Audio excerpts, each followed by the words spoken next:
خاندانی نظام کی کمزوری۔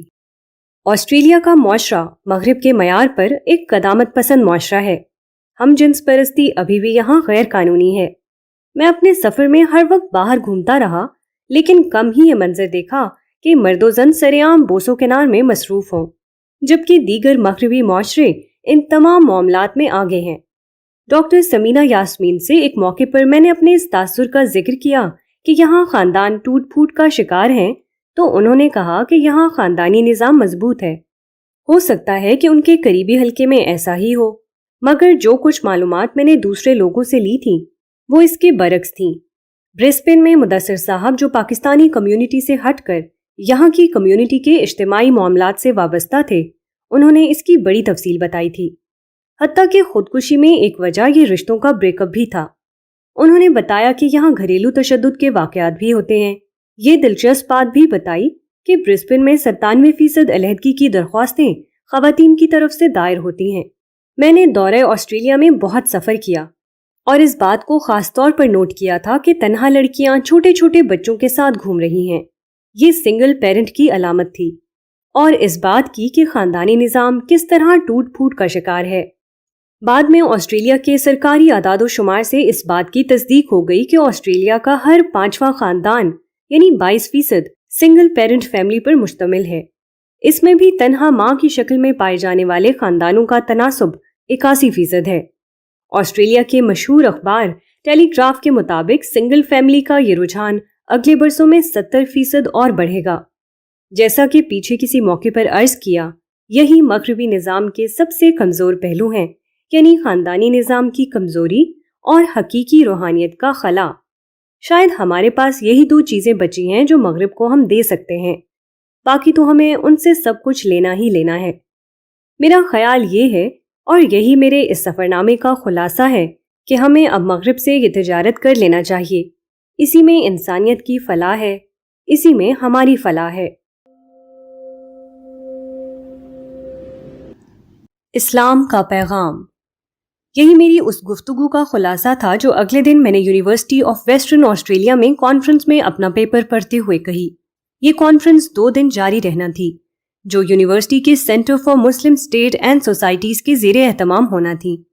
ڈاکٹر سمینا یاسمین صاحبہ اس سینٹر کی ڈائریکٹر تھیں، تاہم میں نے پہلے ہی ان کو مطلع کر دیا تھا کہ مجھے جمعے کو لوٹنا ہے، چنانچہ انہوں نے ازراہ عنایت مجھے پہلے دن موقع دے دیا۔ اس روز دیگر 3 اسکالرز کے ہمراہ اس طالب علم نے بھی اپنا مقالہ پیش کیا۔ اس کا عنوان اسلام، اسلامزم اور ویسٹ تھا۔ میں نے اس مقالے میں یہ نقطہ نظر پیش کیا تھا کہ کمیونزم کے زوال کے بعد اہل اسلام اور اہل مغرب بظاہر تصادم کی حالت میں ہیں۔ ہم مانے نہ مانے، مگر یہ ایک حقیقت ہے۔ تاہم دوسری حقیقت جو میں نے نمایاں کرنے کی کوشش کی وہ تھی کہ اس تصادم میں مسلمانوں کی طرف سے فریق اسلام نہیں ہے، بلکہ اسلام کی ایک خاص تعبیر ہے جو مسلمانوں کے عالمی غلبے کو دین کا نصب العین قرار دیتی ہے، جبکہ مغرب کا وہ گروہ اس کا فریق ہے جس کے مفادات اس بات میں ہیں کہ ایک کمزور قوم ان سے ٹکرائے اور وہ اس قوم کے لیڈروں کی حماقت سے فائدہ اٹھا کر اس کے وسائل پر قبضہ کر لیں۔ عام اہل مغرب اس جنگ کے فریق نہیں۔ پھر میں نے پیغمبر اسلام صلی اللہ علیہ وسلم کی اصل دعوت کا تعارف اس طرح کرایا کہ یہ اصلاً توحید و آخرت کی دعوت ہے، جو عدل، احسان، انفاق کے فروغ اور ظلم، حق تلفی اور فواحش کے خاتمے کی علم بردار ہے۔ انسانیت کا انتظار۔ گفتگو کے بعد سوال و جواب ہوئے۔ جب سیشن ختم ہوا اور میں اپنی جگہ سے اتر کر نیچے گیا تو دیگر لوگوں کے علاوہ میں نے ایک مقامی آسٹریلوی طالبہ کو اپنا منتظر پایا۔ اسے میری تقریر بہت پسند آئی تھی۔ میں نے اس سے پوچھا کہ کیا اس کی سمجھ میں آیا جو میں نے کہا تھا۔ اس نے کہا کہ ہاں، بہت اچھی طرح۔ اس لڑکی سے بات کر کے فارغ ہوا تو ایسے ہی ایک نوجوان لڑکا میری طرف آیا اور انہی خیالات کا اظہار کیا۔ اسلام کی دعوت کے لیے ایک سفید فام نوجوان مرد و عورت کی پسندیدگی اس بات کی علامت تھی کہ جدید دنیا کی جدید نسل اسلام کی منتظر ہے۔ وہ اس تعلیم کو اپنے دل کی آواز سمجھتی ہے، بس اس تعلیم کو اعلیٰ سطح پر پیش کرنے والے لوگ ہوں۔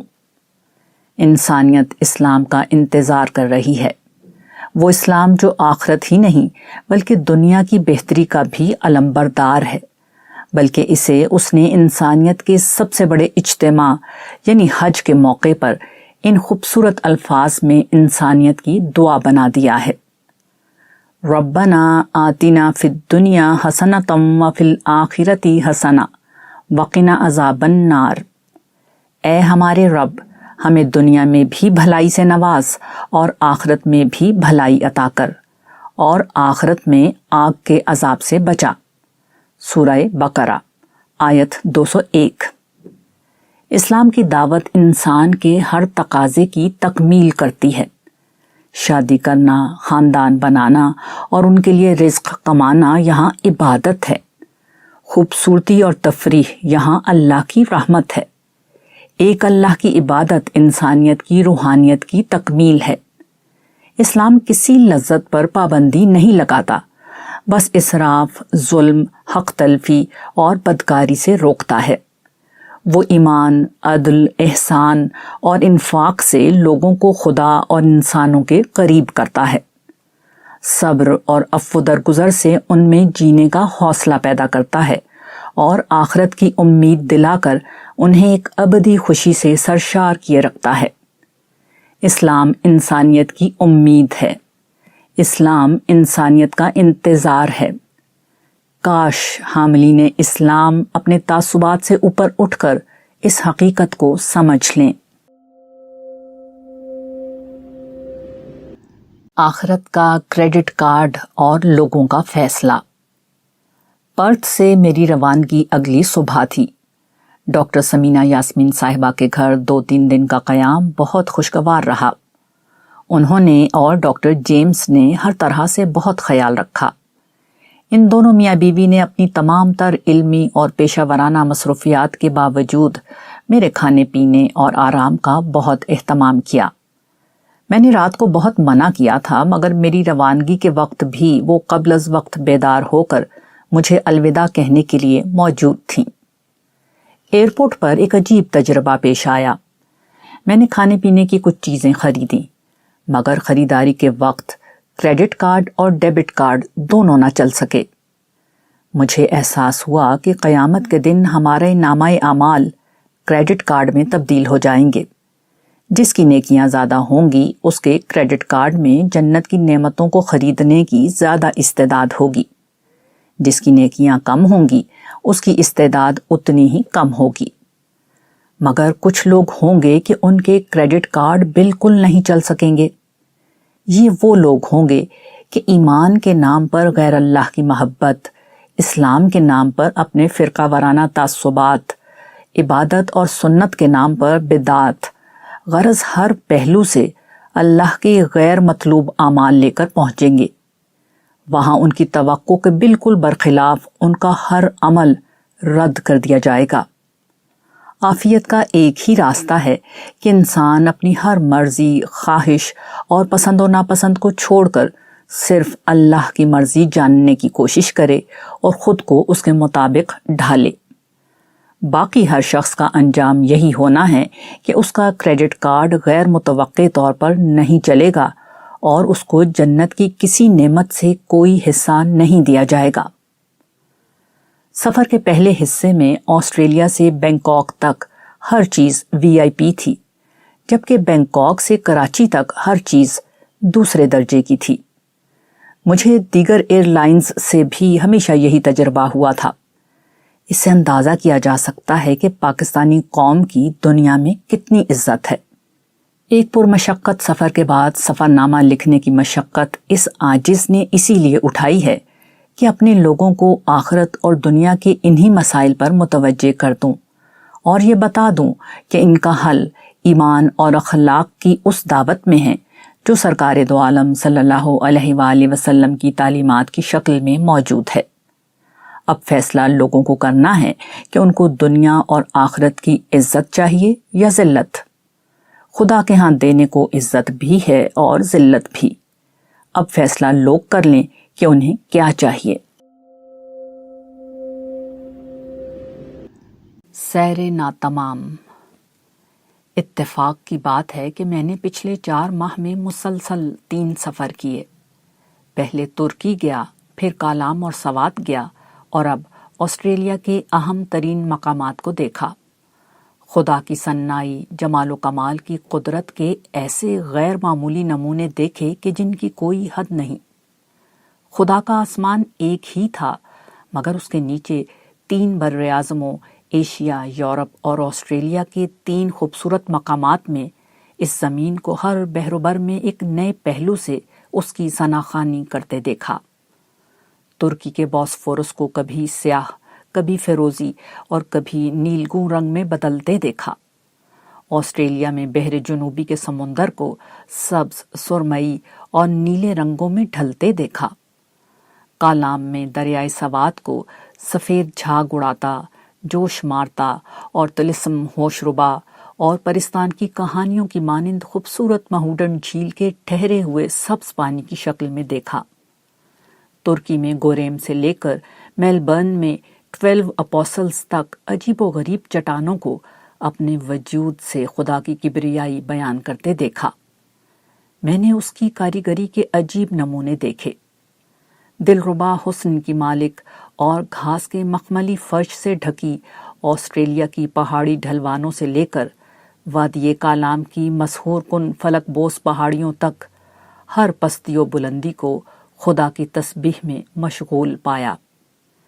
ان اسفار میں صرف ایک انسان تھا جو خدا سے غافل تھا، جو خدا کو بھولا ہوا تھا، جو خواہش، تعصب اور مفاد کا اسیر تھا، جو حرص و ہوس کا پیرو تھا، جس نے اپنے مالک کی عطا میں پوری کائنات میں سب سے زیادہ حصہ پایا اور سب سے زیادہ نمک حرامی کا مظاہرہ کیا۔